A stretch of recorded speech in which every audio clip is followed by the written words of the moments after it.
Teresa Parodi nació en Corrientes. La música y el canto fueron la compañía que llevó consigo en sus años de docente en el Monte Misionero. Consagrada en el Festival de Folclore de Cosquín en 1984, Teresa se convirtió en una de las cantautoras más representativas de la música popular por su voz abierta y potente, siempre atenta a los climas y matices de la canción del litoral. Compuso himnos como Pedro Canoero, Apurate José o María Pilar, que lograron capturar las historias, los paisajes y las vivencias de una Argentina poco conocida.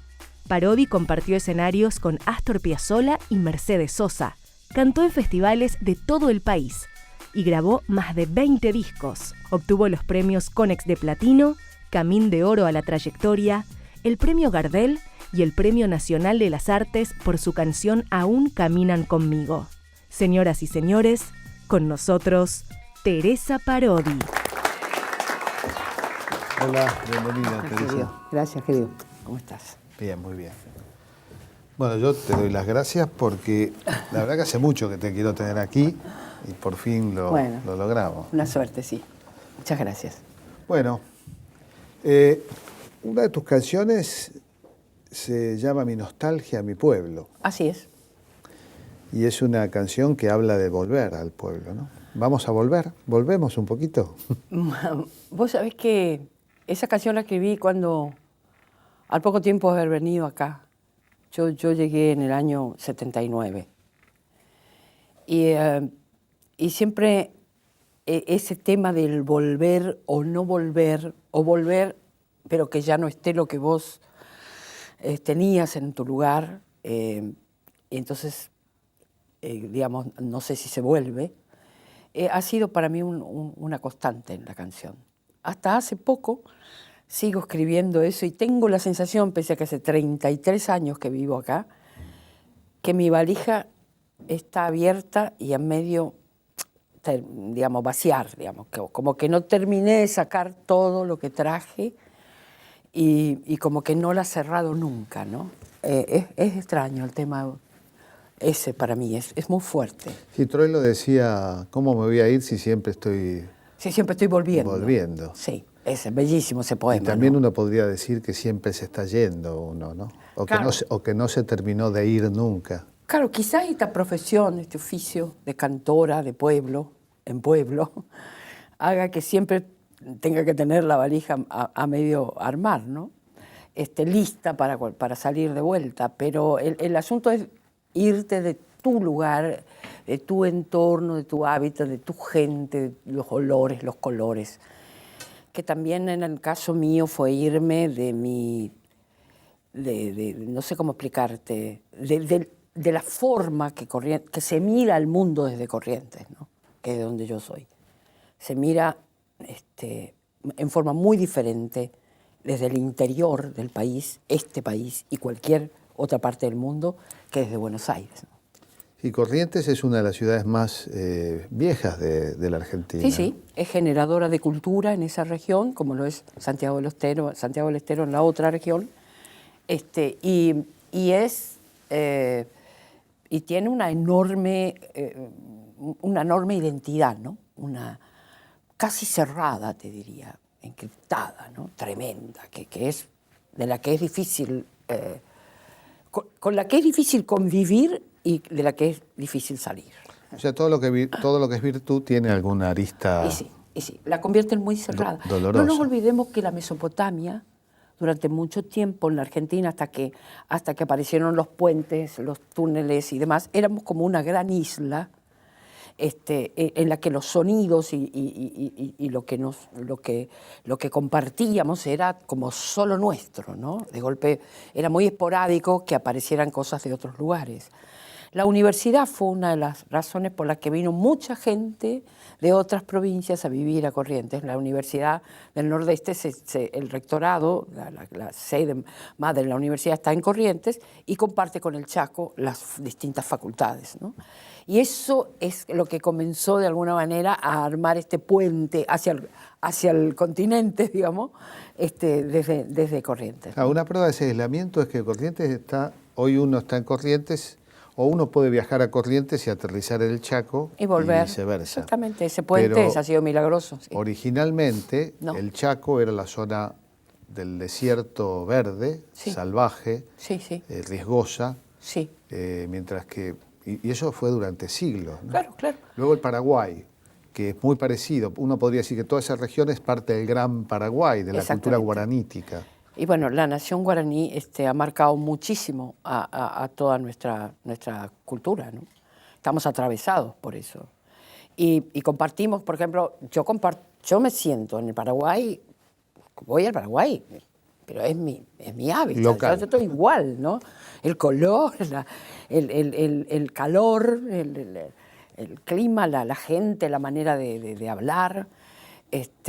Y bueno, de hecho, no sé si sabrás que yo gané el festival de Ipacaraí antes que Cosquín. Y los paraguayos siempre me bromaban y me decían, no te vuelvas, Teresa, vos sos nuestra. Nosotros te descubrimos antes. Bueno, tengo un vínculo muy hermoso con ese país, con ese pueblo.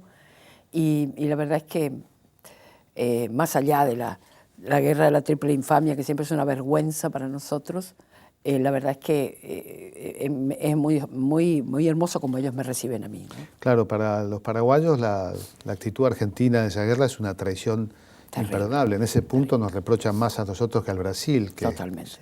Porque nosotros, según ellos, deberíamos, y creo lo mismo, haber estado de su lado, ¿no? Totalmente. ¿A los correntinos les dicen curepa también en Paraguay? Curepí, ¿no? ¿Curepí o Sí. A los argentinos, ¿no? Pero con los correntinos tienen como una afinidad muy grande, que es lo cultural con los formoseños, ni hablemos, que están ahí enfrente y que comparten todo. Los formoseños parecen paraguayos en un punto, ¿no? Absolutamente. Bueno, la mayoría, muchos amigos de Formosa, una tierra que quiero mucho, descienden de paraguayos. Sí, no nos olvidemos que todo eso fue territorio nacional durante muchísimo tiempo, y que bueno, pues fue habitado. Los primeros habitantes del Chaco, por ejemplo, eso es en la peleita esa folclórica que se tiene siempre con los vecinos, nosotros decimos que los primeros habitantes del Chaco fueron correntinos, ¿no? Los braceros correntinos que fueron, y los hacheros, y los que fueron a trabajar ahí antes de que fuera una provincia, ¿no? Y entonces la verdad es que está nuestra cultura, por eso se ha expandido en toda la región, lo mismo que en Formosa y lo mismo que en Misiones. Una aclaración, la cultura está hecha de mucho amor, de odios, de desencuentros, sobre todo de historia. La historia es la gran fábrica de lo cultural. Claro, ¿no? por supuesto. Curepí viene de las polainas que usaban los soldados argentinos en la guerra de la Triple Infamia en el siglo XIX, y que era cuero blanco, por eso los soldados paraguayos que peleaban descalzos, que no usaban ni bota ni polaina, decían que era cuero de chancho, y por eso el nombre. Yo siempre digo, que sepan nuestros hermanos paraguayos que los consideramos compatriotas, porque formamos parte de una patria común, de una patria grande. Totalmente, además nos une profundamente eso, la historia, ¿no?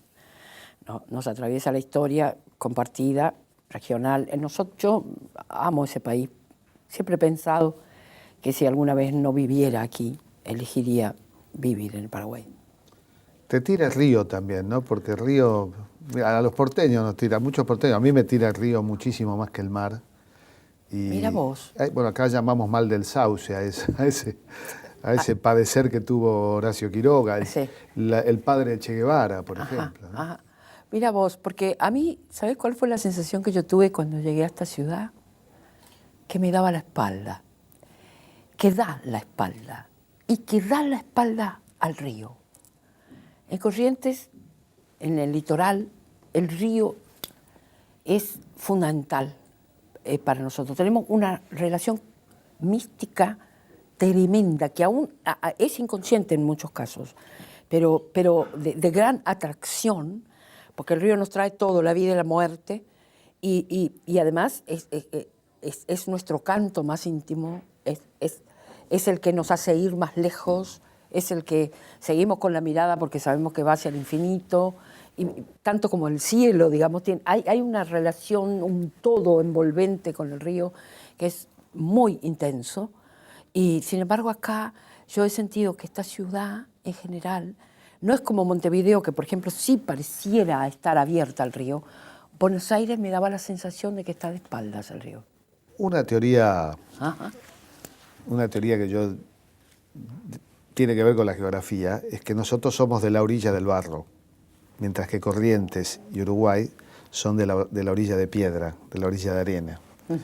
Pero creo que la teoría más válida es que nuestras élites durante mucho tiempo quisieron trasladar Europa precisamente al barro, y de allí que trataron de ocultar el barro, que es tan honorable y válido como cualquier cosa que brinda la naturaleza, ¿no? Es verdad. Trataron de trasladar, por eso la ocultaron, Claro, y la construyeron pusieron la un ciudad puerto que lo claro. tapa, el Puerto Madero, Sí, sí. y bueno, pero yo creo que hay muchos porteños, yo soy uno, Que ama el río. que amamos profundamente, yo amo profundamente el río, ¿no? Claro, para mí, yo cuando era niña, hace mucho tiempo, con mis hermanos una vez jugábamos a orillas del río Corrientes, que atraviesa la provincia en el centro, y estábamos como mintiéndonos, como haciendo bromas mentirosas, y había un viejo pescador que era muy amigo de nuestra familia y que estaba allí pescando mojarritas, y de golpe nos dijo: niñas,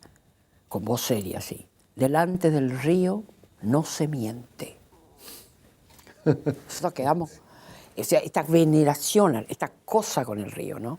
Eso es muy característico. Bueno, los correntinos y los litoraleños le han puesto música, han escuchado la música del río. Exactamente. Y la han reinterpretado. Sí, ¿no? sí, porque yo creo, por eso te dije que el río canta y nos canta, ¿no? Y canta por nosotros también. Y además es la gran fantasía del irse, ¿no? Del irse, verlo pasar y pensar en a dónde va. Ha sido mucha gente del interior que vino a las grandes ciudades en otros momentos históricos, donde aquí había más posibilidades de trabajo y demás. Eso ha sido un tema muy recurrente también en mi canción, el tema del desarraigo y del ir a buscar a otro lugar una mejor vida, una mejor oportunidad. El río era algo que nos pasaba a todos, que se estaba siempre yendo, ¿no? Y nosotros con este arraigo tremendo, pero al mismo tiempo esta necesidad de probar a ver si es cierto que más lejos puedes encontrar un destino mejor para vos y para tu familia. De ver a dónde lleva el río. Exactamente. ¿No? Sí.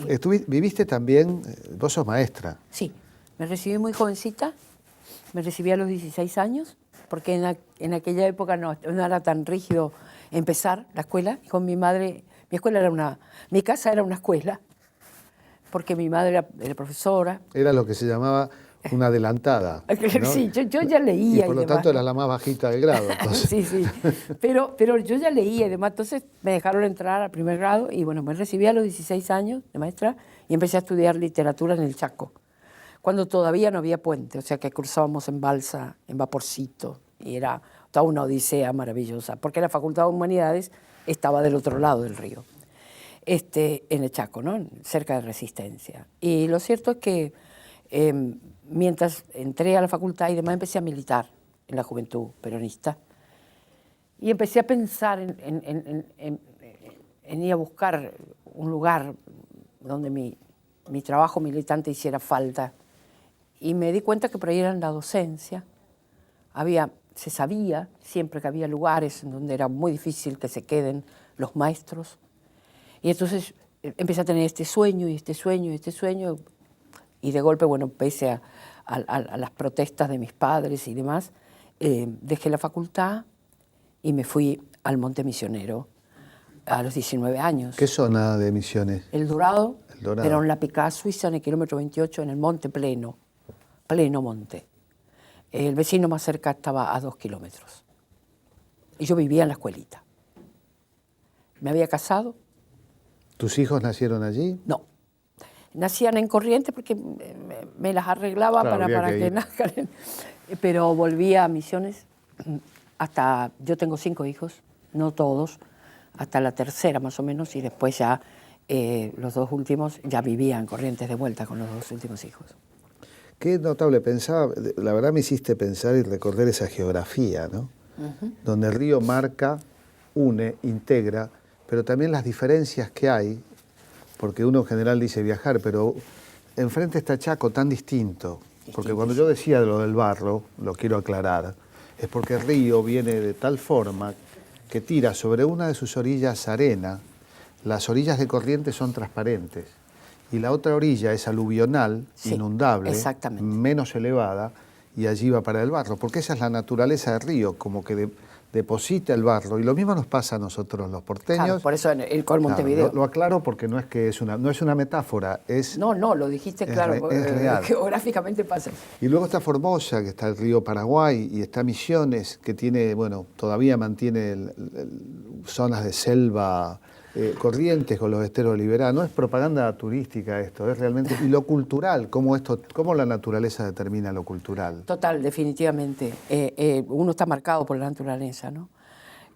Por eso el canto de nosotros es torrencial, ¿no? Es apasionado y como que difícil que... A veces se sale del cauce, ¿no?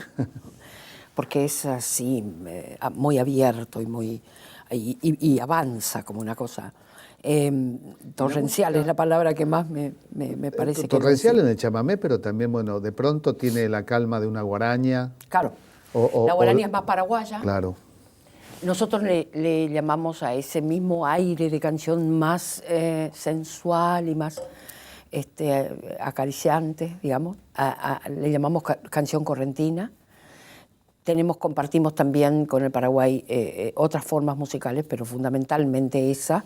El chamamé, decía don Osvaldo Sosa Cordero, me decía, es un gran poeta correntino que vivió mucho en Buenos Aires, y un compositor también, tiene obras maravillosas, y una de sus canciones más emblemáticas, Anaí, que cantamos, nuestras generaciones sobre todo cantaron mucho esa canción. Don Osvaldo me decía que chamamé quiere decir más o menos ni polka ni guaraña, o sea, en el medio de eso, con un ritmo ni tan rápido como la polka, ni tan lento como la guaraña. Entonces queda como justo en el medio, más o menos. El chamamé existió, dicen don Osvaldo Sosa Cordero, después de la polka llamada correntina, que los paraguayos negaban, porque los paraguayos decían que la polka es paraguaya. Entonces, en realidad hay que recordar que es europea. Claro, sí, pero los paraguayos la hicieron distinta desde el AMPA, ¿no? Claro, sí. claro. Bueno, la galopa, cuando Solano López europeiza Paraguay, importa una concepción militar alemana. Y entre las cosas que trae, además de balas y cañones, trae partituras.